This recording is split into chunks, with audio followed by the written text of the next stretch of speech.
રામ મંદિર પ્રાણ પ્રતિષ્ઠા મહોત્સવની ઉજવણી દેશભરમાં થઈ રહી છે ત્યારે વડોદરા શહેરના ઇલેક્શન વોર્ડ નંબર 11ના વિસ્તારમાં આજે સવારે પ્રભાત ફેરીનું આયોજન કરવામાં આવ્યું। આજ રોજ અયોધ્યામાં ભવ્ય શ્રી રામ મંદિરમાં પ્રાણ પ્રતિષ્ઠા થનાર છે, જે નિમિત્તે માનનીય વડાપ્રધાન નરેન્દ્ર મોદીના હસ્તે ખૂબ જ સરસ આયોજન કરવામાં આવ્યું છે।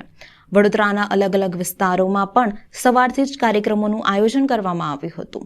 વડોદરાના દિવાળીપુરા હનુમાનજી મંદિરથી અલગ અલગ વિસ્તારમાં વોર્ડ નંબર 11માં આવતા ડેપ્યુટી મેયર ચિરાગ બારોટના વોર્ડમાં આજ રોજ પ્રભાત રેલીમાં મોટી સંખ્યામાં વિસ્તારના રહીશો જોડાયા હતા।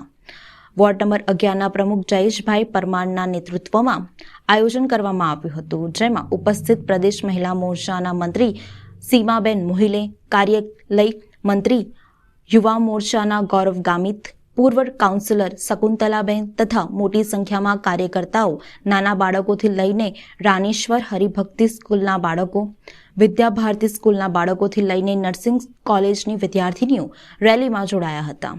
વિસ્તાર જય શ્રી રામના નારા સાથે ગુંજી ઉઠ્યો હતો।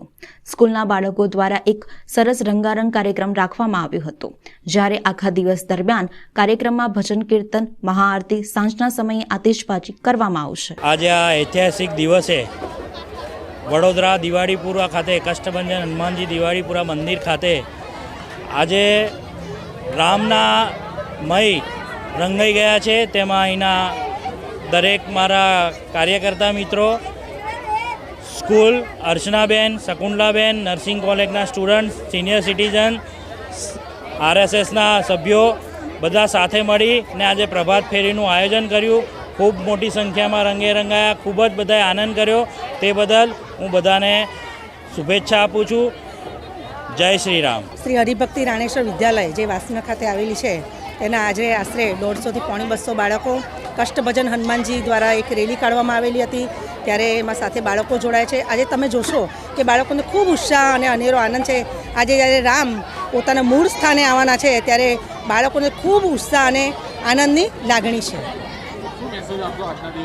હું આજે એમ મેસેજ આપી કે આજે આપણે આખા બધા જ રામમય થઈ જઈએ અને આપણા રામ જે 500 વર્ષ પછી પોતાના ઘરે આવી રહ્યા છે, તો આપણે એક દિવાળી જેવો માહોલ ઊભો કરી અને આપણે એમને વેલકમ કરીએ।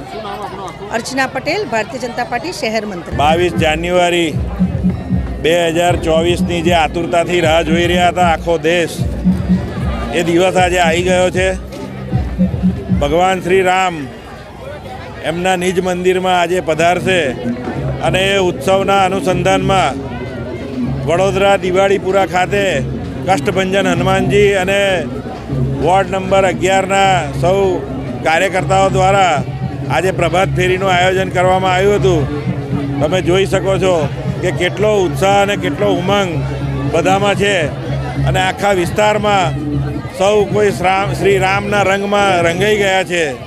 આજે ભગવાન શ્રી રામની પ્રાણ પ્રતિષ્ઠા મહોત્સવનું સૌને ખૂબ ખૂબ અભિનંદન આપું છું, શુભેચ્છા આપું છું અને જય શ્રી રામ।